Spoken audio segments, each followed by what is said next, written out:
Estudando o Evangelho segundo o Espiritismo.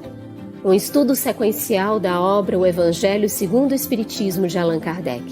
Essa é a nossa forma de transmitir esperança, conhecimento e alegria.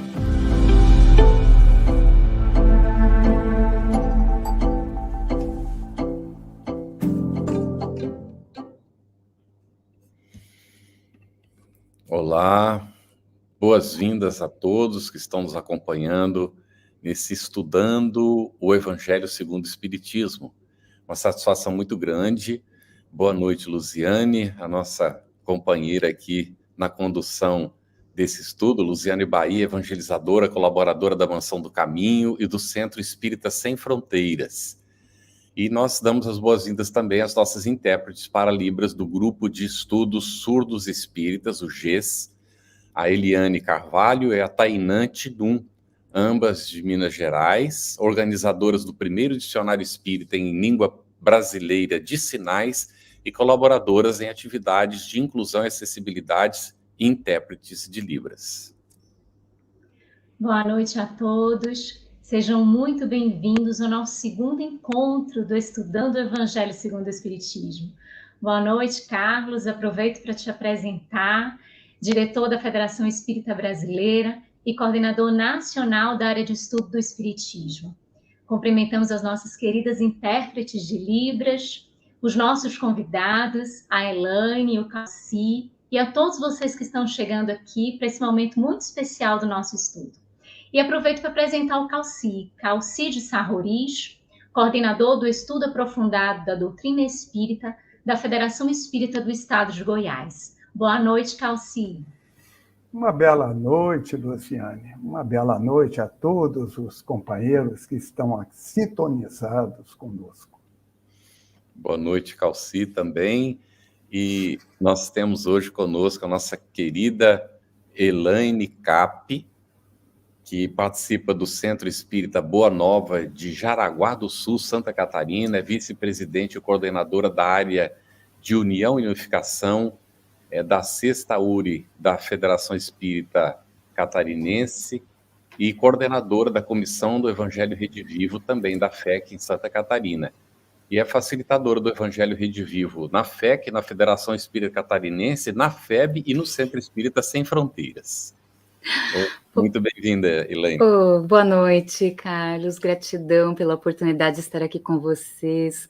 Boa noite, Luziana, Calci. Todos vocês que estão nos acompanhando, falar do Evangelho de Jesus é falar do tesouro da vida, não é? Então vai ser muito oportuno esse momento e que a gente possa fazer uma linda construção coletiva. Muito bem. Nós queremos agradecer ao GES pela parceria na interpretação do nosso estudo para Libras e também aos nossos parceiros que fazem a transmissão simultânea. Federação Espírita do Distrito Federal, Web Rádio Fraternidade, a Casa Espírita Seara de Luz, TV de Luz, TV Secal, Espiritismo Net, IDEAC, GECAL e Sistema Deus Conosco de Comunicação.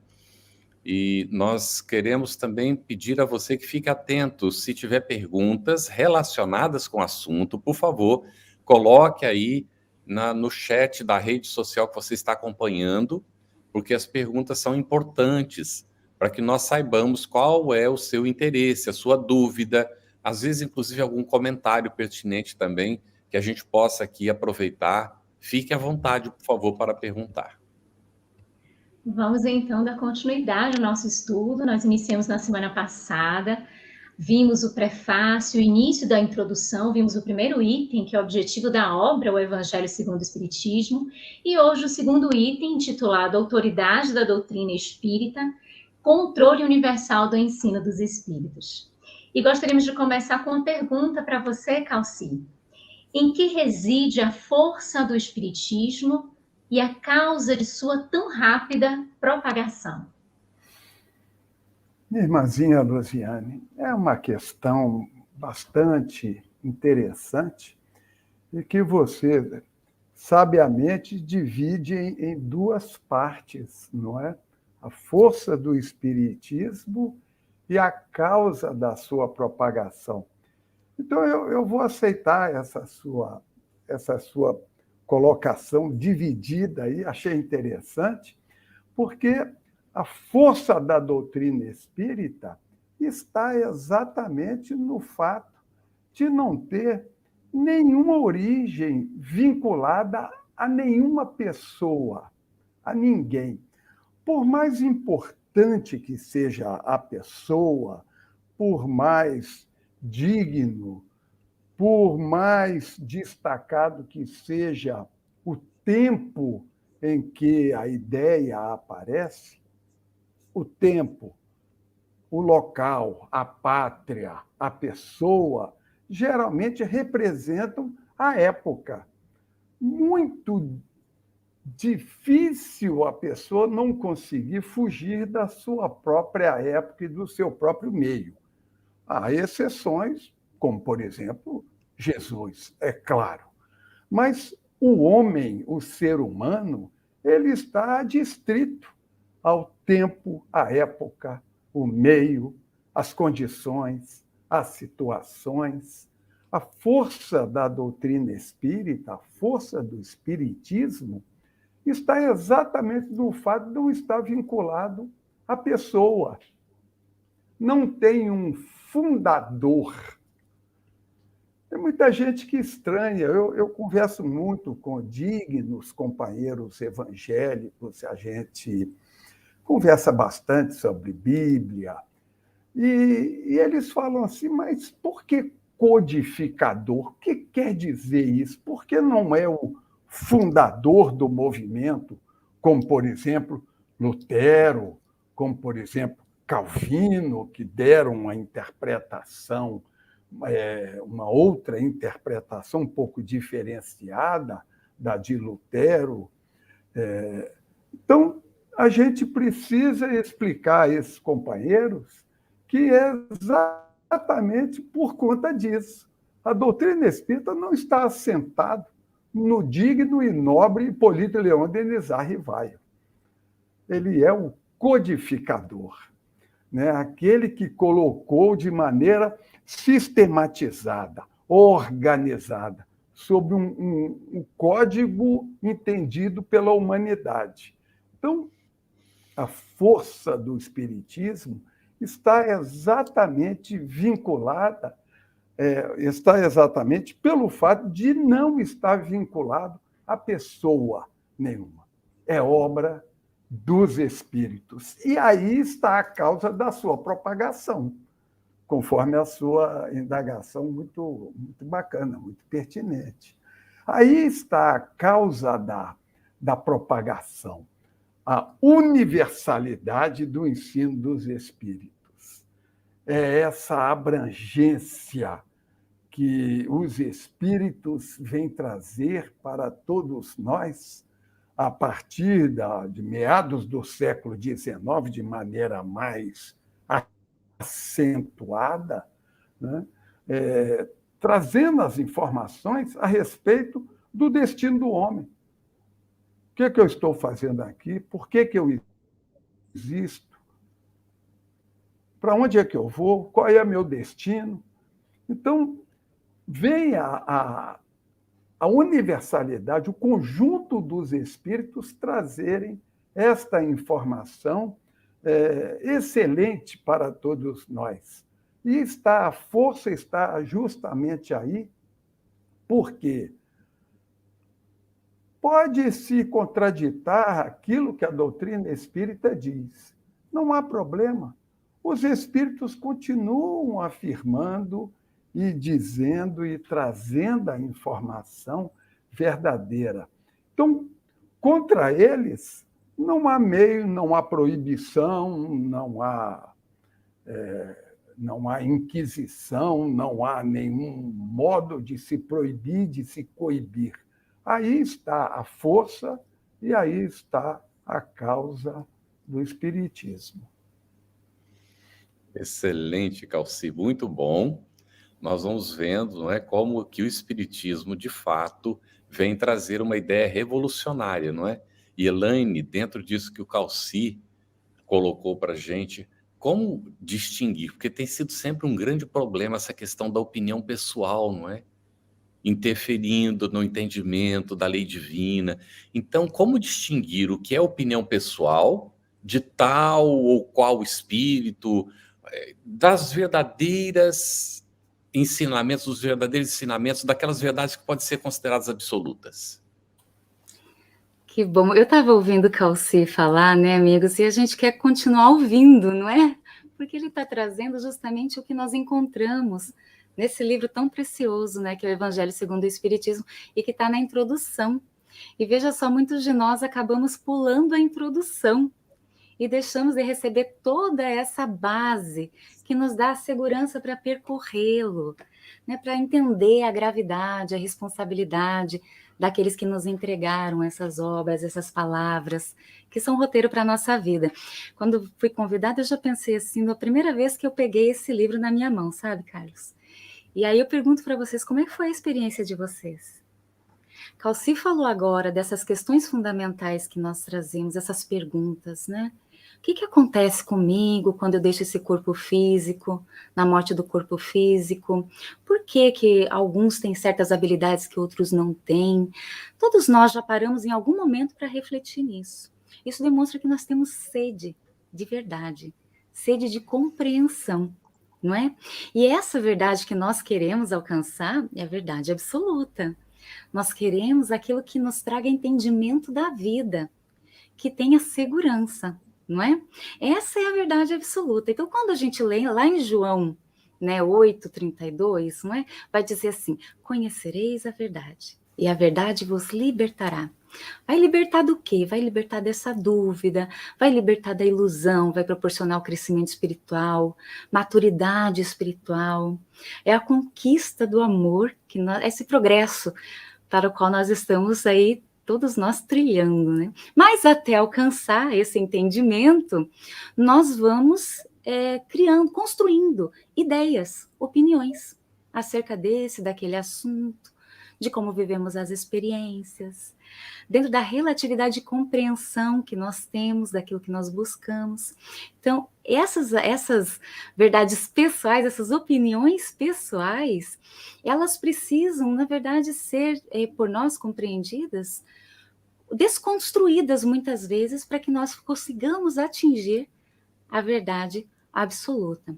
Então, vejam só, a gente vai ler no Livro dos Espíritos, amigos, eu trouxe aqui para nós, que a verdade, ela é para nós trazida gradativamente. Nós precisamos nos habituar, é como se ela fosse uma luz. O homem vai se habituando a ela pouco a pouco, senão ele vai ficar deslumbrado.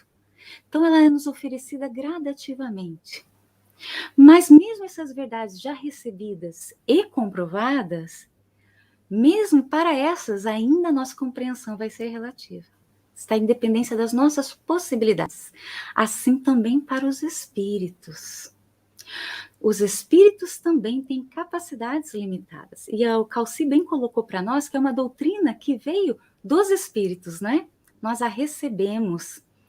E nós precisamos compreender que mesmo estes têm as suas opiniões pessoais, né? Têm relativo conhecimento. Podem ter intenções boas, intenções ruins, podem alimentar interesses pessoais. Então, para responder essa sua pergunta, Carlos, eu vou me valer do que o próprio Kardec nos fala ali na introdução. Ele vai dizer assim, que o primeiro ponto que nós precisamos, né, para que a gente possa distinguir uma verdade absoluta de uma opinião pessoal, é o uso da razão. É que a gente possa submeter ao crivo da razão, da análise, tudo que venha dos espíritos. Se nós encontrarmos qualquer contradição com o bom senso, né, e aí a gente vai lembrar que Camille Flammarion, ele fala que Kardec é o bom senso encarnado, né? A gente vê a gravidade do seu trabalho, o critério, o método que ele utilizou, né? Nos trazendo toda a segurança para percorrer essa trajetória, mergulhar nesses ensinamentos. Então, quando nós trazemos para análise, e não há nenhuma contradição com o bom senso, quando nós submetemos a uma lógica rigorosa, diz Kardec, quando existem dados positivos, né, já adquiridos, que corroboram isso, então ela pode constituir uma verdade. Mas quando está em contradição, mesmo que venha com uma assinatura respeitável, né, o nome de algum espírito que nós respeitamos, ela deve ser ali muito bem ponderada, né? É uma opinião pessoal. E que o tempo, outras análises vão nos fazer, gradativamente, poder rejeitá-la ou adotá-la. Então, o primeiro passo é esse, o uso da razão. E aí, o segundo passo é pelo fato de que nem sempre nós temos essas bases, essa luz, no qual nós poderemos analisar as mensagens ou as revelações novas, porque podem ser conteúdos novos. Então, nesse caso, quando nós assumimos o papel, né, de não ser aquele detentor da verdade, juiz da verdade, né, mas que nós estamos buscando essa verdade, quando nós assumimos esse papel de humildade, que é o que Kardec fez em toda a sua trajetória, nós vamos buscar a universalidade dos ensinamentos, a concordância, o que diz a maioria. Então, Allan Kardec vai dizer para nós que as revelações que cada um pode receber, né, porque todos nós somos médiuns, então, talvez alguns de nós tenhamos essas faculdades ainda como em germe, né, aflorando, uma percepção apenas, outros já trazem essas faculdades ostensivas, e nós recebemos inspirações, percepções, não é, do campo espiritual. E algumas vezes mensagens bastante claras. Todas essas revelações que nós recebemos, elas têm caráter individual.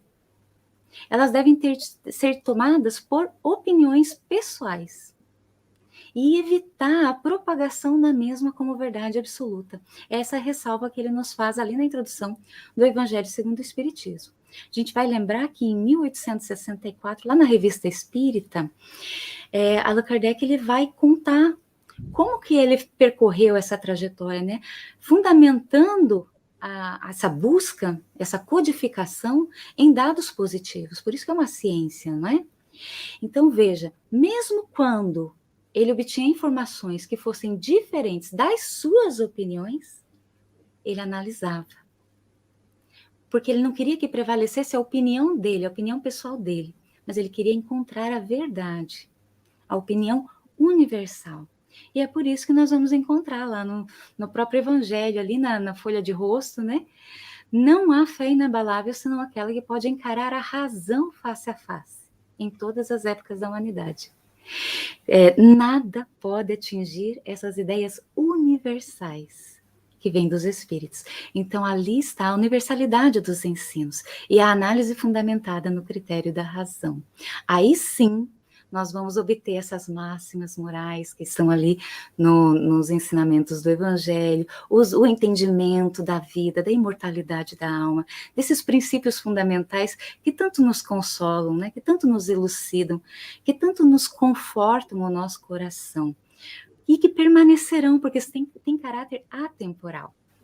Não é? Veja só, gostaria só de finalizar essa resposta mostrando quão importante é que nós possamos fazer essa busca da verdade, né, através desse ensinamento, desse estudo perseverante, não superficial, rápido, mas demorado, conciso, grave.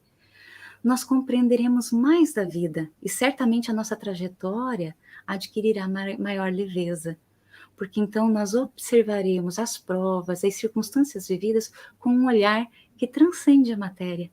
E compreenderemos, inclusive, essa possibilidade que temos de intercâmbio com aqueles que não mais estão conosco, não é? Pelas faculdades mediúnicas. Excelente o que você nos traz, Elaine. Traz também essa ideia de universalidade, conduzindo-nos a uma perspectiva de comunhão, de solidariedade, e o quanto isso é importante, que vai nos conduzindo à humildade. Você colocou muito bem isso para nós. Antes da gente passar para a pergunta que a gente tem aqui para o Calci, tem uma pergunta do Paulo Beccarias, 21 e 41, que diz assim, eu acho que essa pergunta vem muito do que você tinha falado, Calci, a respeito do codificador, né? Podemos dizer que o trabalho de Kardec como codificador foi um tipo de curadoria do ensino dos espíritos? Para o Calci ou para a Elaine, para os dois, fiquem à vontade, por favor. Eu penso que especificamente curadoria não seria exatamente, porque o curador é aquele que vem substituir alguém que está incapacitado, né? Que está com algum problema, não pode resolver as suas questões. Então, não seria exatamente com este sentido do curador, sentido jurídico, né? do curador. Mas eu entendi perfeitamente o que o nosso companheiro Paulo Beccari, não é? Disse, né? Como o codificador, um tipo de curadoria, ou seja, de trato, não é? de trazer algo, de colocar, de facilitar. Eu até, em roda de amigo, eu costumo dizer que Kardec deveria ser chamado de um facilitador, né? Porque é exatamente isso que ele fez. A gente vê aí, a Elaine, ela colocou para nós um ponto fundamental da doutrina espírita, que é o uso da razão. Usa a razão. Ela buscou em João, capítulo 8 de João, e imediatamente eu me lembrei aqui de Eurípides Bassanufo, discípulo de João Evangelista, não é? E que dizia que poderoso é o sol da verdade. Ou seja, Kardec nos chama, nos ensina, dá esse trato para a gente, para que a gente use a razão. Isso vem evidenciar que a doutrina espírita não é uma doutrina de crendice, de mistificação, de fetiches, de objetos consagrados ou tidos como sagrados e tudo mais. Não, é o uso especial da razão para que a gente possa bem compreender essa relação que os espíritos têm conosco e que a Elaine colocou para nós, né, os diversos tipos de espírito. Como é que se pode fazer para que a gente tenha a condição de saber se o que eles estão falando efetivamente é verdade ou não? Porque se os espíritos não modificam, se eles não modificam, se quem era leviano continua leviano, quem era pseudo-sábio continua pseudo-sábio, né? Então, como acreditar nos espíritos? Allan Kardec ele tratou com cuidado, facilitando para a gente, ensinando a gente a pensar, a observar, usando a razão. Elaine? Curadoria naquele sentido de quem cuida de algo, né, de que zela por um bem maior. Nesse sentido, a gente tem o codificador, né, com essa gravidade da responsabilidade dele, claro que é alicerçado por aqueles que o amparavam espiritualmente, né, mas não sozinho também, com outros tantos que o apoiaram no campo físico, né, que foram instrumentos para que nós tivéssemos essa doutrina hoje disponível a nós. Então, veja, a doutrina espírita é solidária, não é? Isso significa muito para nós. A gente vai... lembra aqui de João Batista, né? Eu vou me apagando para que apareça o Cristo, né? Então a gente vai permitindo que a doutrina apareça e não nós. Isso é uma riqueza tamanha, né? Que a gente possa analisar dessa forma. Todos nós temos o papel, né? Daquele que precisa também zelar por esse conteúdo, buscá-lo e zelar por ele, né? Para que ele se apresente conforme nos foi orientado. Excelente. Vamos lá, então, para a nossa pergunta ao Calci. Diante de uma ideia nova que os espíritos trazem, né, como ensinamento, para esta comprovação da ideia nova, basta a concordância deles? Ou é necessário que haja algumas condições, certas condições? E quais seriam essas? Parece que o assunto está até encadeado, né? Tá interessante. A pergunta do Paulo Beccari dá motivação a essa questão e que mostra para nós como é que Kardec quer que a gente utilize a razão nesse trato com os espíritos. Porque um médium que receba de um ou de vários espíritos alguma informação, nós estamos falando de informaçãozinha corriqueira, mas de uma informação de doutrina, por exemplo. Né? Um médium que receba de um espírito, ou que seja de vários espíritos, uma informação só, ela não deve ser cogitada como assunto da doutrina. Diversos médiuns que recebam de vários espíritos, mas de um mesmo local, de uma mesma instituição, também deve ser considerado como opinião pessoal, não deve ser aceita como doutrina. Olha como é que Kardec ajuda a gente a usar a razão, a pensar a respeito disso. Por que o que um médium escreve de um espírito deve ser considerado como opinião pessoal? Porque esse médium ele pode não estar equilibrado. Doutrina espírita não é doutrina de crendice, é de uso da razão, da seleção, da análise, do cuidado.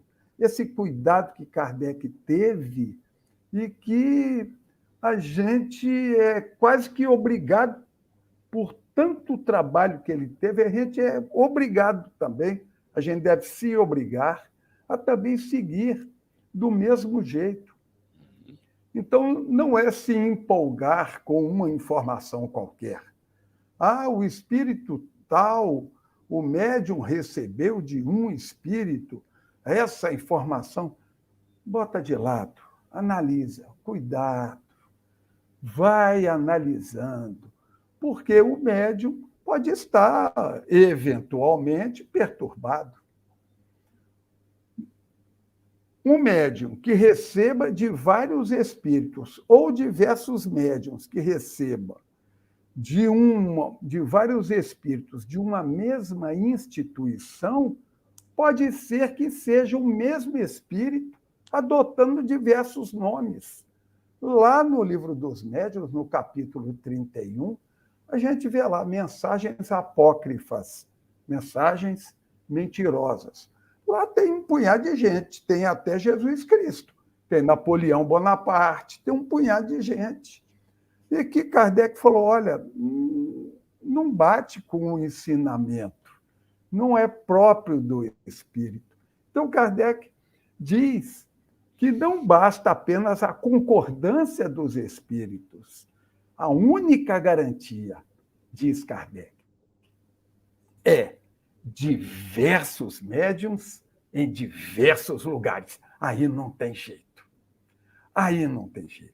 Aquilo que muitos médiuns dizem, trazem a mensagem ditada por diversos espíritos de diversos lugares, isso é doutrina espírita. E aí tem uma curiosidade. Como é que o Livro dos Espíritos foi escrito?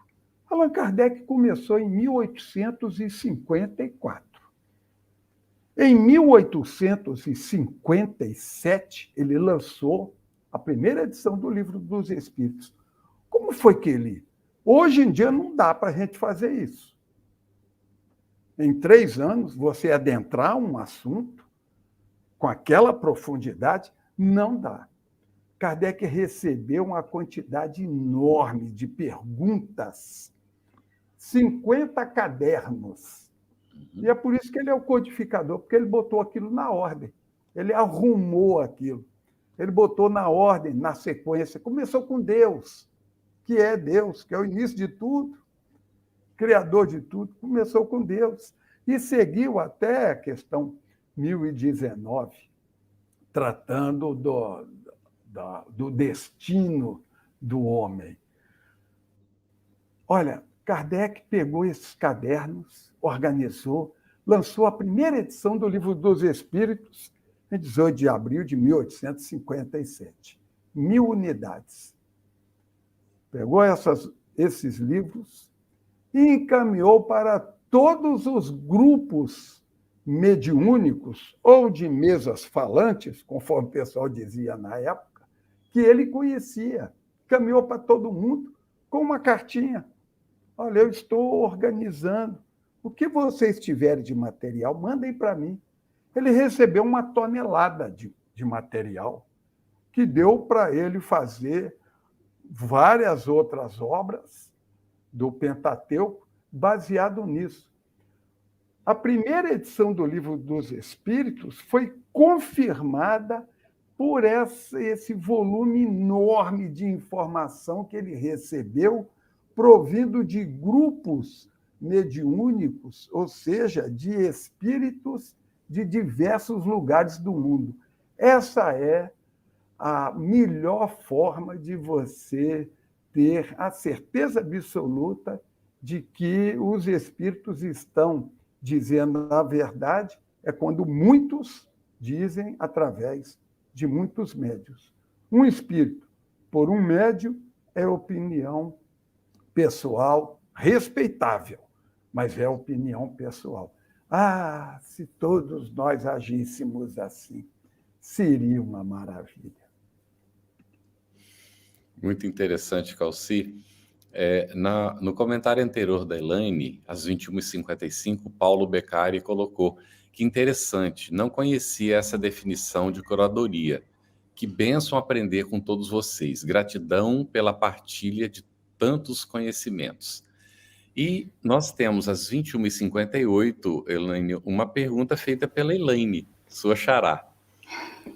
Ela disse assim, por que Kardec foi escolhido para revelar o Espiritismo? Kardec foi preparado para isso, a gente viu no encontro passado, não é, Carlos? Até é bom lembrarmos que o encontro está gravado, que a gente pode buscar, já que é um estudo que vai ter continuidade, ele vai seguir uma sequência, é importante que a gente faça essa busca. E no encontro passado justamente foi feita a pergunta se Kardec pertencia, né, à Pleiade do Espírito de Verdade, não é? Lembram disso?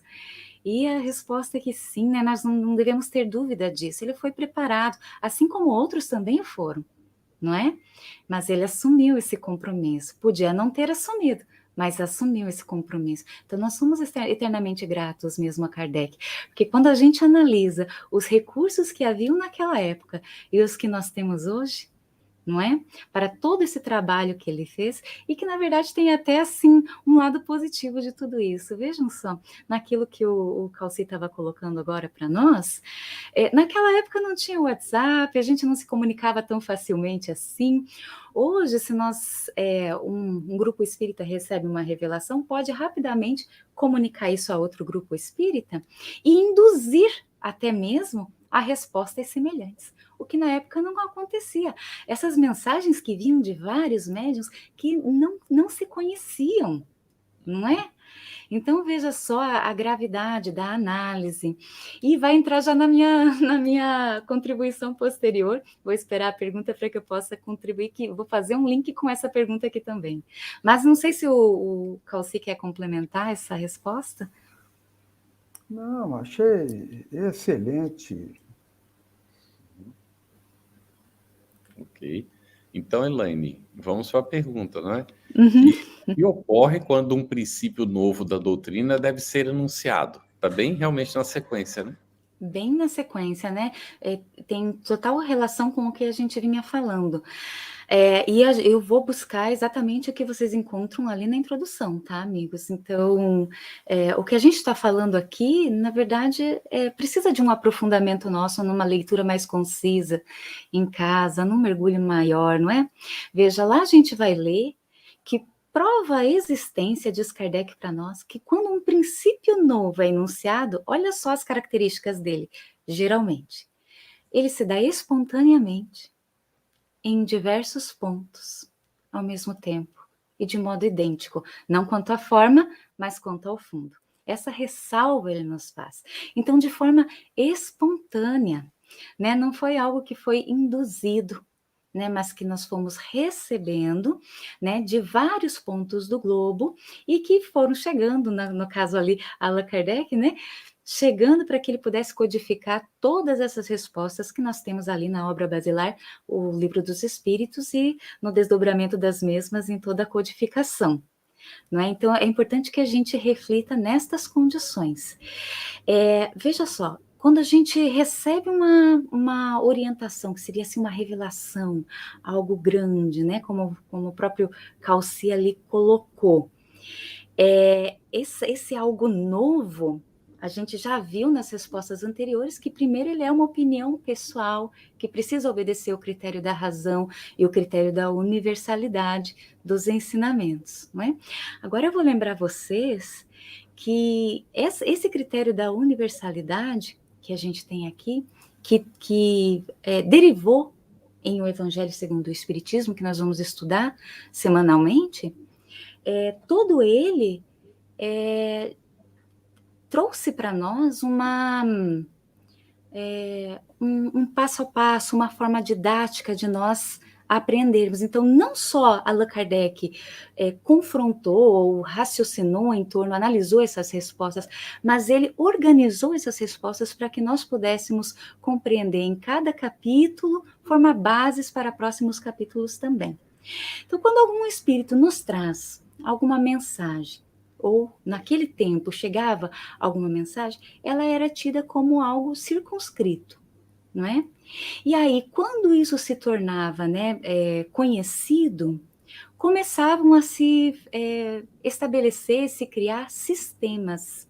A gente vai ter um desdobramento disso lá em O Livro dos Médiuns, na primeira parte, no capítulo 4, que vai falar 2 sistemas. Então, a gente vai lembrar que com aqueles fenômenos mediúnicos que estavam acontecendo, alguns tinham aqueles fenômenos por loucura, outros por alucinação, fenômenos que talvez fossem de causas puramente físicas, que derivavam de uma alma coletiva, sistemas que eram pessimistas, que acreditavam que toda comunicação era tendenciosa ao mal, né? E sistemas otimistas, que acreditavam que todas as comunicações eram boas, uniespíritas, que só provinham de um espírito, e a multiespírita, que é naquela em que nós nos apoiamos. Mas para chegar nisso, né, olha só quantas análises precisaram ser realizadas, né? E essas opiniões, esses sistemas formados, eles foram caindo em descrédito. Então, quando um princípio novo chega, ele é analisado. E mesmo quando ele é bom, ele vai gerar contradições. Nem todos vão apreender da mesma forma. E Allan Kardec vai fazer uma ressalva para nós e que isso é positivo. Até mesmo isso é positivo. Quando aparecem outras opiniões. Por quê?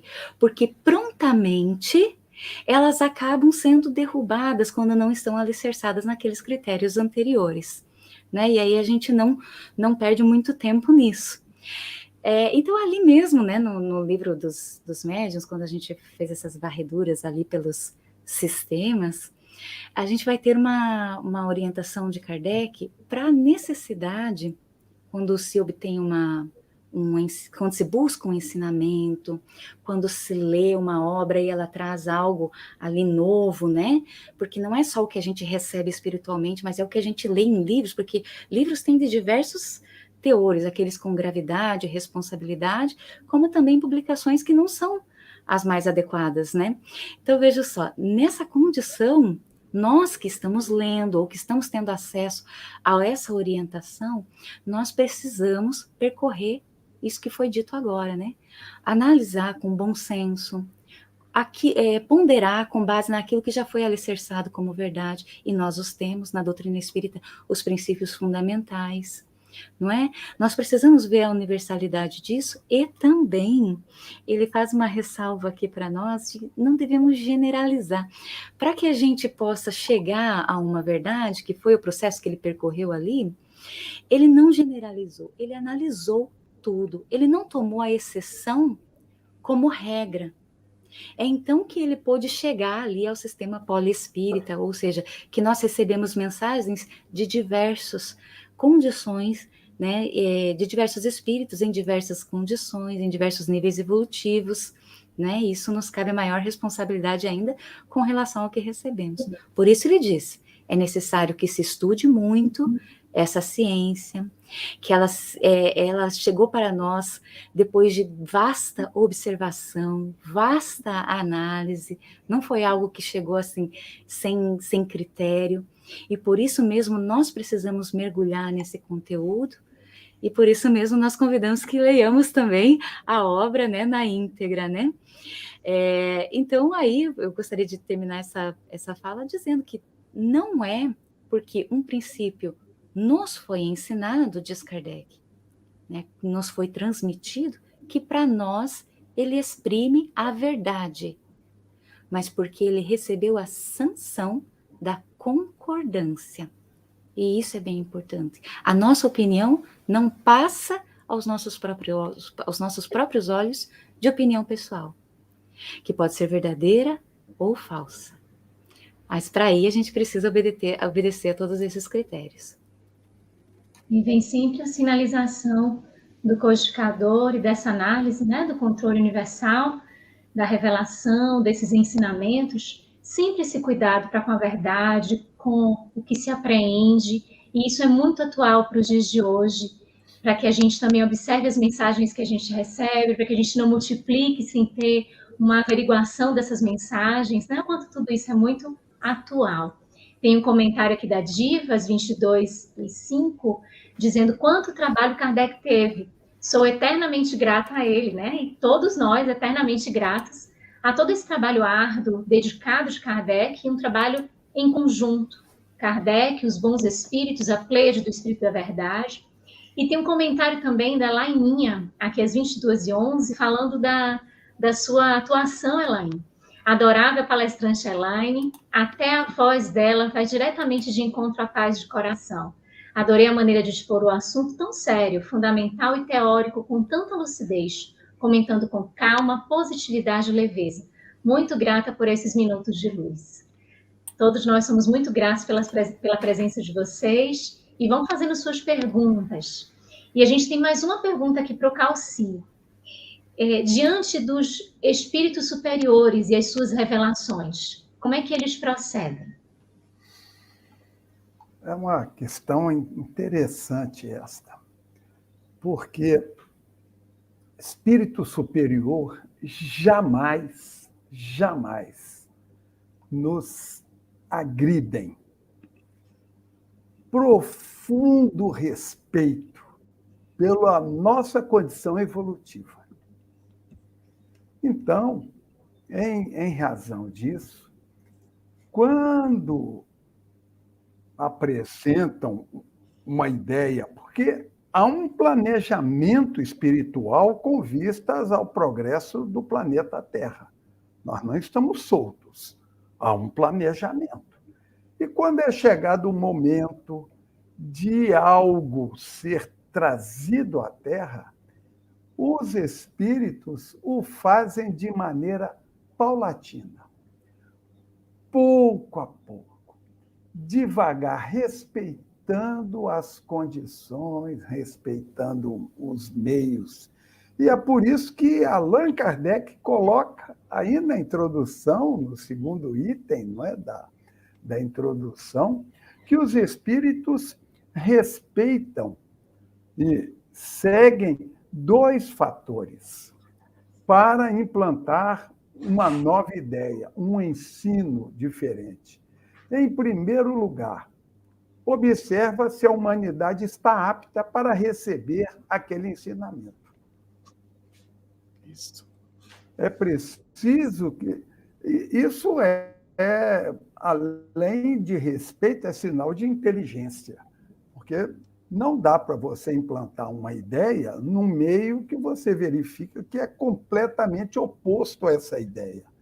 Tem que ser implantada devagar, paulatinamente. E é assim que os espíritos agem.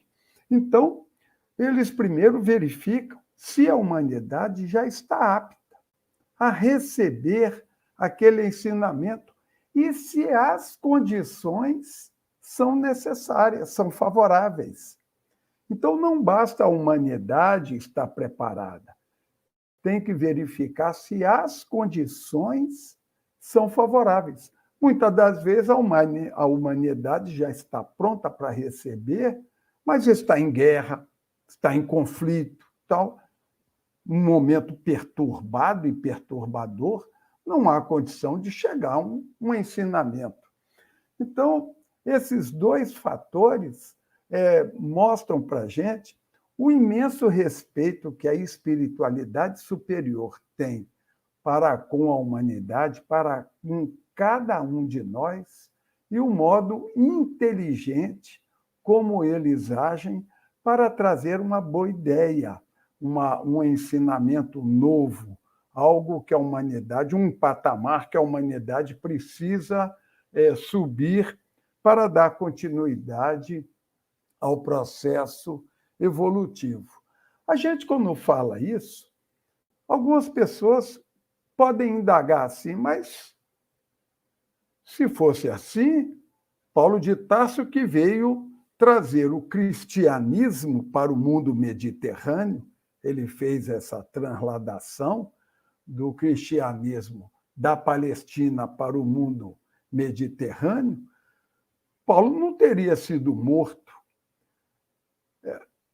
É um fato interessante, porque a espiritualidade também conta com aqueles que vão preparar o terreno. Então, a gente observa o cuidado enorme da espiritualidade. Vem primeiro preparar o terreno, depois que o terreno está preparado, a humanidade está pronta para receber, a ideia vem e pouco a pouco. É por isso que a Elaine falou em Allan Kardec, né, que faz parte do grupo da Pleiade, denominada de Espírito da Verdade, né, e teve uma encarnação anterior no planeta, como Jean Rus. Veio preparar o terreno. Foi morto no Concílio de Constanza, em 1400 e pouco. Foi morto, mas veio preparar o terreno. A ideia para ser implantada, geralmente a espiritualidade observa esses dois fatores. A humanidade pode receber, está apta para receber, as condições são favoráveis? Se sim, nos dois fatores, a ideia vem, mas não de uma vez, aos poucos, devagar, para que nós possamos ir absorvendo essa ideia, porque a ideia vem e cada um entroniza a ideia, traz para dentro de si, né, para que ela se efetive. Esse processo é feito pela espiritualidade de maneira bem paulatina, bem devagar, respeitando o nosso condicionamento e a nossa condição evolutiva. Seu microfone, Carlos. Muito interessante o que se coloca. Ali nós vamos nos lembrar que o codificador ele agiu dessa maneira, né? Como o Calci está destacando. Ele lançava, às vezes, a ideia, esperava o amadurecimento, para depois, então, ele já tinha recebido informações outras, revelações, que ele aguardava o amadurecimento para poder colocar. Então, ele chega a comentar num dado momento que ele enquanto estava preparando o terreno, teve algum autor que já lançou a ideia, não é? Dando assim a impressão de que foi prematuro, que tinha que aguardar o amadurecimento. E, de fato, às vezes gera, inclusive, polêmica entre as pessoas, porque uns compreendem, outros não compreendem, ou entendem de maneira diferente, e começa até a disputar, não é, questões que talvez, se esperasse o amadurecimento, elas seriam melhor absorvidas. Né? É muito interessante isso que o Calci coloca. Nós temos um comentário aqui muito interessante, a Deolinda, seria agora? Seria 22h15, né? Ela colocou: boa noite, não esqueçamos da companhia e colaboração de Amélie, que seria Amélie Boudet, não é? A Kardec e aos seus trabalhos. De fato, não é? Inclusive, ela é denominada a Doce Gabi. Ela deu muito apoio a Kardec no trabalho, né? E deu continuidade, inclusive, depois da desencarnação do codificador, ela continuou, não é, no trabalho de divulgação da obra e do Espiritismo. Então, realmente merece destaque a Amélie Boudet, não é? Elaine, o que ocorreria se quiséssemos substituir os ensinos dos espíritos por opiniões pessoais, ideias insuladas, a fim de obter uma supremacia individual? Veja que às vezes a gente até tenta fazer isso, né? E a gente se depara com percalços, com dificuldades, né? Então, a primeira situação é que esses ensinos não constituem lei. Enquanto são opiniões pessoais, né? Enquanto estão insuladas, vêm de um médium, ou de um grupo mediúnico, ou de uma casa espírita, né? Mas não está alicerçado em todos esses critérios trazidos hoje, né? Pode até atender ao critério da razão, mas não está no critério da universalidade dos ensinos. Então, a gente precisa percorrer todos esses critérios para que ele seja aceito. Enquanto isso não se estabelece, a gente deve tomar com reserva, né? Título de esclarecimento, né? E dar o tempo ao tempo, como o Carlos bem colocou aqui agora. Porque, veja, a doutrina espírita, ela nos revela leis, não é? Leis que foram, portanto, comprovadas, e a doutrina espírita, ela se alicerçou sobre fatos positivos, fatos que derivaram ali, né, foram analisados e derivaram em toda essa ciência que nós temos hoje, que nos permite compreender a nossa vida, né, imortal. E veja isso no século XIX, sob orientação do Cristo, que disse: eu sou a verdade. É ele que vai direcionar esse trabalho de amor. Muito importante a gente analisar isso. Então, quando a gente age assim, com leviandade, né, com relação a isso, sem maior critério, e às vezes até assim a gente sai divulgando muita coisa sem passar por uma análise prévia, psicografias, outras coisas assim, a gente precisa ponderar toda essa orientação que a gente tem ali na introdução do Evangelho segundo o Espiritismo, que a gente encontra no próprio Livro dos Médiuns, na Revista Espírita, né? E que nos faz agir com mais gravidade, né? Amai-vos e instruí-vos, né? Aprofundar-se naquele ensinamento para que então a gente possa, né, falar com maior segurança daquilo que nós estamos levando. E se a gente não faz isso, o que acontece? Se a gente começa assim, né, a tomar por verdade essas opiniões pessoais, a gente pode ser acusado mesmo de leviandade, de credulidade irrefletida, credulidade. E vejam só, a fé cega, que a gente vai encontrar nessa mesma obra mais para frente, né, Allan Kardec vai nos trazer lá, a fé cega já não é mais deste século, não é? A gente vem agora com esse objetivo de buscar entender, de buscar trazer todo esse conteúdo moral para a nossa intimidade, aplicado no nosso dia a dia. Tem que ser sentido por nós, vivido. Quando nós fazemos isso, conseguimos viver essa mensagem que nós estamos buscando, nós vamos obter comprovações. Nas pequeninas circunstâncias do cotidiano, nós vamos ver o quanto de bem isso nos promove, né? Ou seja, me referindo aqui ao estudo da obra, né, do Evangelho segundo o Espiritismo. Então, a fé, ela precisa ser raciocinada. A fé cega é que produziu muitos incrédulos, né? Então, quando a gente sai por aí publicando aquilo que chega para nós sem maior critério, nós podemos estar, na verdade, prejudicando todo esse processo, além de nos expondo de uma forma negativa, não é? E por que a fé cega, ela produz muitos incrédulos, nos diz ali no Evangelho, não é? Justamente porque ela faz-nos abdicar daquilo que é uma prerrogativa do homem, que é o raciocínio e o livre-arbítrio. Então vejam quanto é importante a análise.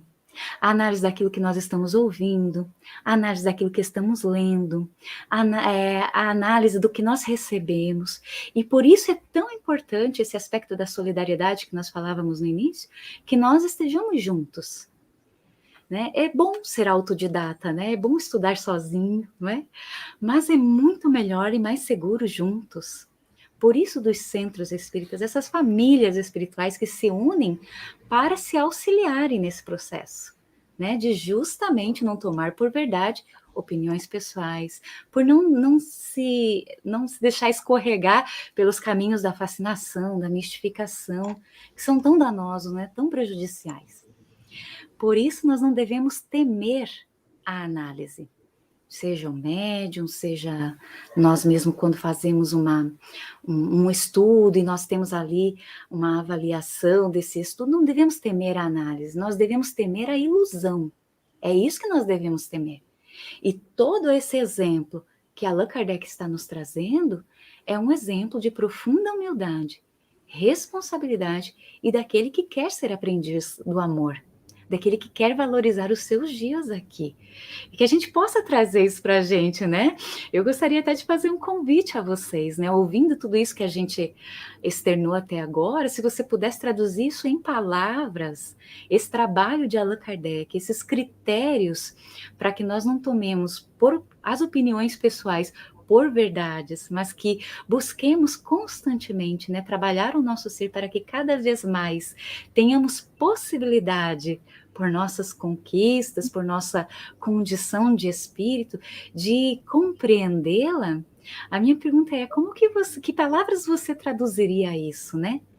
Que palavras ficam para você de todo esse conteúdo do dia de hoje? Que é importante que a gente compreenda a importância do que nós estamos falando aqui, não é? Eu vou trazer a minha, né? E aí vocês colocam aí a de vocês. E a minha é responsabilidade. Todo esse processo nos convidando à responsabilidade nossa e compreendendo a responsabilidade destes que nos ofertaram todo esse conteúdo do qual somos extremamente gratos. Excelente, Elaine. À medida que você estava falando, eu fui me lembrando, me recordando das anotações de Kardec em Obras Póstumas, quando ele sinaliza que as primeiras impressões nesse contato com os espíritos é constatar que os espíritos são as pessoas, então eles representam as opiniões individuais, pessoais, têm os sentimentos, as emoções, e são as pessoas desvestidas do corpo físico que apresentam essa individualidade espiritual. Então, quão é importante perceber esse aspecto para que a busca pela verdade possa ter esses critérios atendidos. Nós aqui elencamos nessa conversa vários passos e tem a paciência, tem a disciplina, tem a acuidade, tem a responsabilidade, tem a coragem. Então, olha quantos mananciais para que a gente alcance essa verdade, mas com todo esse cuidado que uma perspectiva de autoconhecimento, que a própria doutrina nos suscita, o Livro dos Espíritos, ele é elaborado em perguntas e respostas, já colocando, suscitando essa fé raciocinada que você trouxe na sua fala, para que a gente elabore perguntas, porque quem pergunta quer saber, tem curiosidade em aprender e aprende. Então, muito valiosa essa reflexão que você nos traz, que vai nos suscitando essa percepção. E quando vai caminhando já para o finalzinho desse item 2, né, que a gente encontra a autoridade da doutrina, encontra esse controle universal do ensino dos espíritos, nós vimos observações a respeito do orgulho, da individualidade ou do individualismo, e o quanto essa vertente universal vem para minar tudo isso, para impedir que o orgulho reine. E é uma das paixões, né, que a gente encontra aí como entrave para a linha do progresso. Então, essa proposta da universalidade, esse fundamento, vem trazer segurança e também uma busca desse aperfeiçoamento, libertando-se aí do orgulho, dessas percepções individuais. Mas já conduzindo aqui para o nosso finalzinho, né? A gente ainda tem algumas perguntas, mas a gente queria... aqui as pessoas estão respondendo, tá, Elaine? Conscientização, perseverança, respeito, discernimento, responsabilidade, oportunidade, razão, fazer sempre uma análise, pedagogia do bom senso e do respeito ao próximo. E a gente quer pedir ao Calci que ele possa fazer as suas considerações finais, a sua análise a respeito desse tema de hoje, as percepções a respeito dele. Perfeito, minha irmãzinha Elisane.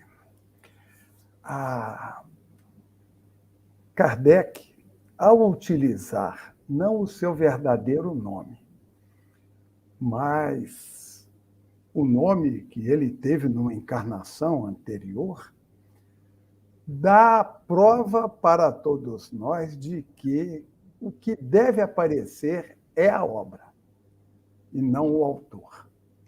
Muito bem.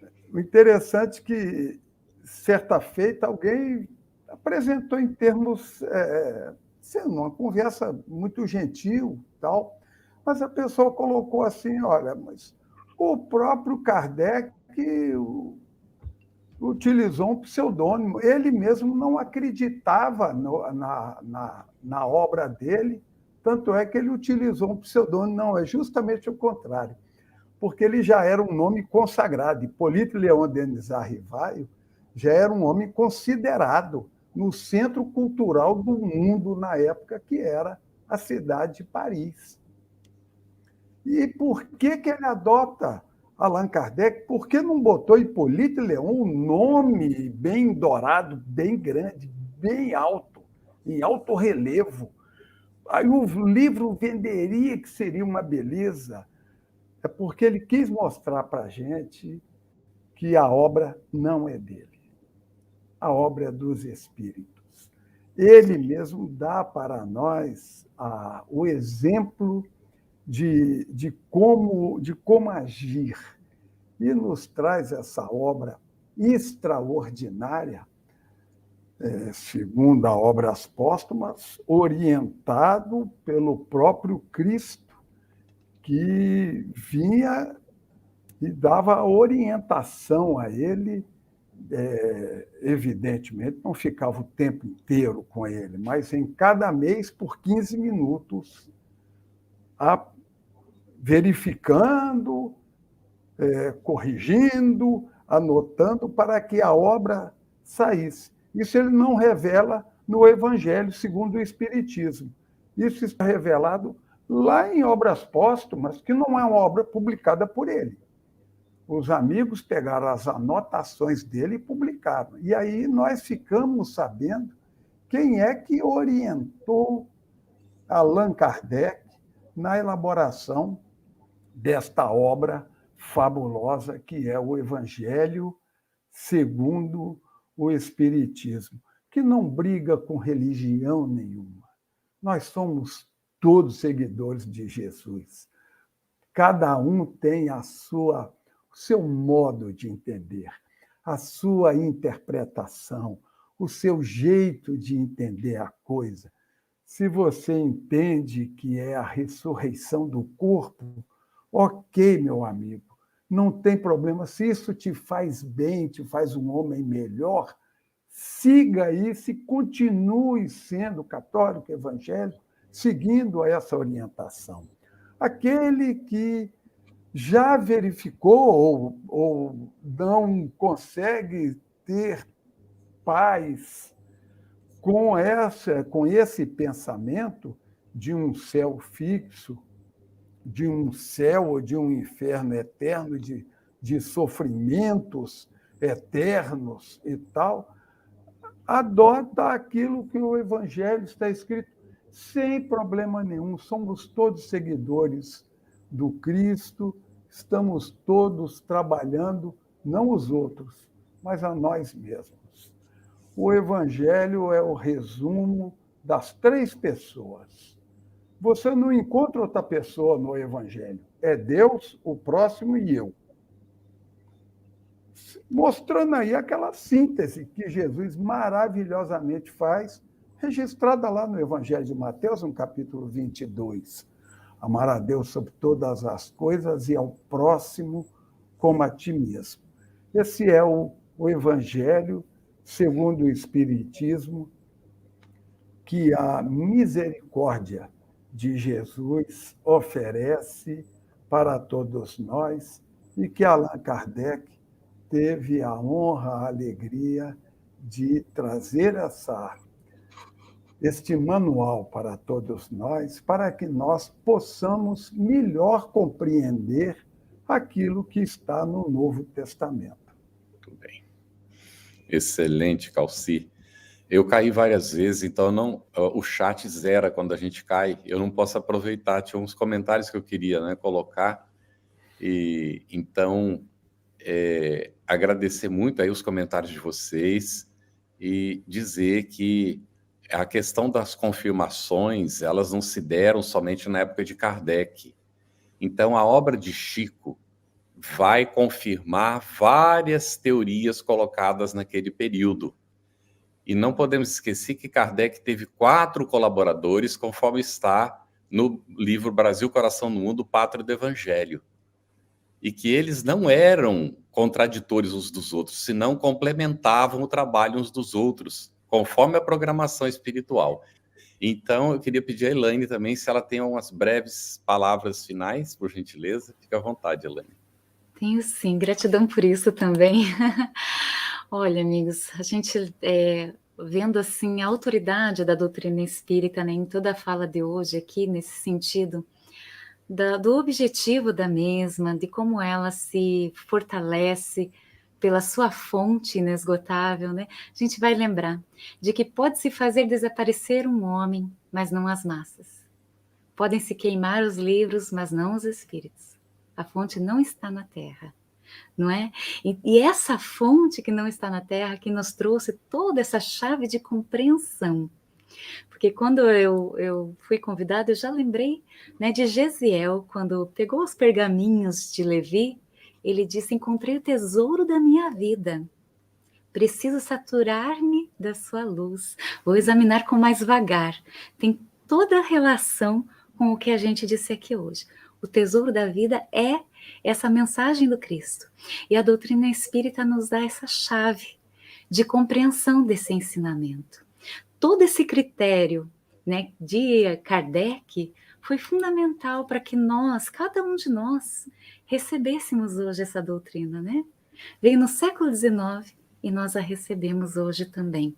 E confortou os nossos corações, tem nos ajudado na nossa trajetória, na nossa caminhada, e por isso somos extremamente gratos, né? E sou também muito grata hoje por todos vocês terem participado da construção coletiva ali, não é? Quando a gente fez a proposta, e por estarem trazendo essas perguntas que nos ajudaram a aprofundar um pouquinho mais. Gratidão, Carlos, também, Luziane, as intérpretes queridas, e a Calci, que aprendi muito com ele hoje também. Excelente, Elaine. A Doroteia faz um comentário. Muitas vezes estamos caídos e pegamos o Evangelho segundo o Espiritismo e abrimos numa página e ela nos levanta, não é? Para dar continuidade. Aqui, o Paulo Beccari, as belas considerações finais do Calci me lembraram do prefácio de Emmanuel em Nosso Lar. O anonimato é filho do legítimo entendimento.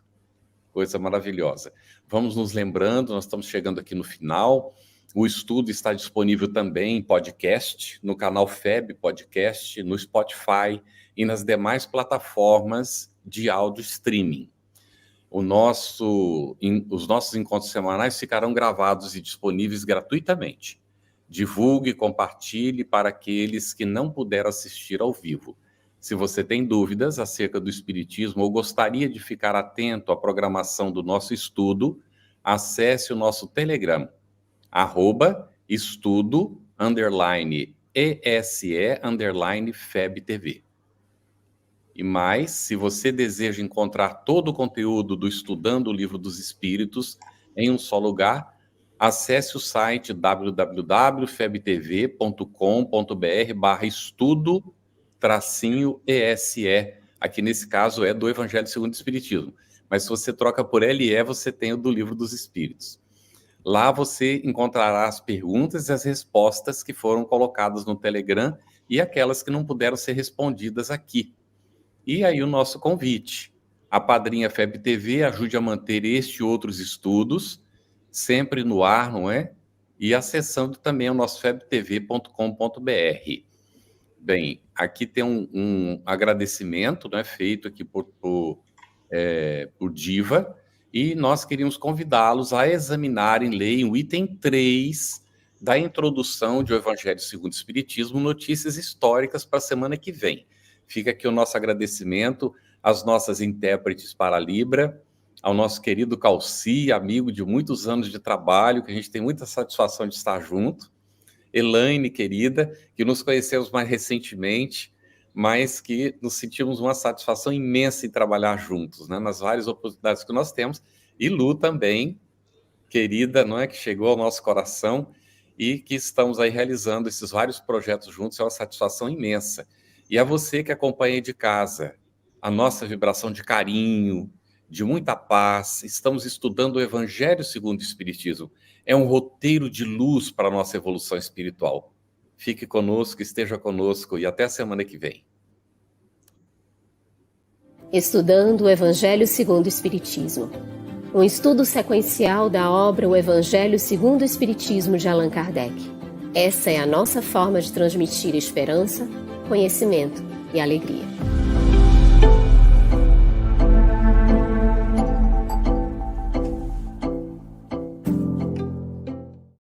Aproveitando a minha expressão de gratidão, dizer que tu continues a participar, colaborando tanto quanto possível, para que esta proposta de amor e de paz continue a celebrar a vida por mais longos anos, porque a necessidade do mundo é impiedosa, crescente.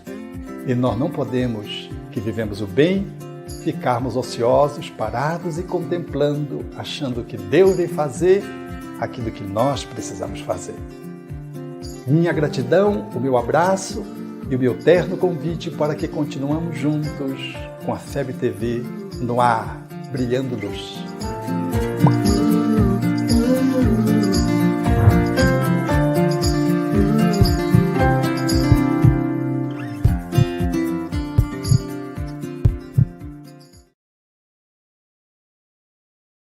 A Federação Espírita Brasileira lança o portal FEB Podcast, com conteúdos em áudio que objetivam esclarecer e consolar corações para uma postura de vida com fé, harmonia e esperança.